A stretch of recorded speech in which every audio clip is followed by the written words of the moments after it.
আমরা প্ল্যানেট সোলেসে বিভিন্ন বিভাগ কাজ করে আর কি।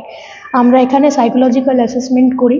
প্ল্যানেট সোলেস তো একটা পুরো সাইকোলজিক্যাল ক্লিনিক। আমরা এখানে সাইকোলজিক্যাল অ্যাসেসমেন্ট করি, সাইকোথেরাপি করি বা কাউন্সেলিং করি, যেরকম কেস টু কেস যা প্রয়োজন হয়। এর বাদে আমাদের এখানে বিভিন্ন ইনিশিয়েটিভস নেওয়া হয়।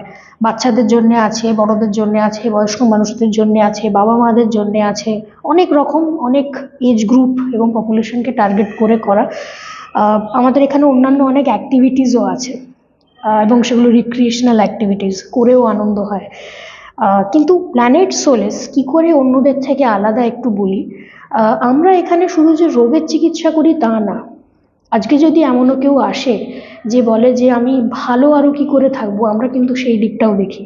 অর্থাৎ এই যে আমাদের ওয়েলবিং, এইটাকে কিন্তু আমরা কী করে বৃদ্ধি পাওয়া যায় বা কী করে ওয়েলবিং বৃদ্ধি পাবে, এইটা নিয়েও এখানে আলোচনা হয়। এখানে অনেক অ্যাক্টিভিটিস আছে যেগুলো এটা এই এই বিভাগটা দেখে।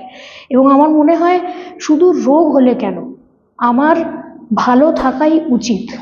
ভালো থাকলে সব কিছুই ভালো চলে। কাজেই সেই দিকেও নজর দেওয়াটা খুব জরুরি, এবং প্ল্যানেট সোলেস এই দিকেও নজর দেয়। এটাও আমাদের একটি বিভাগ।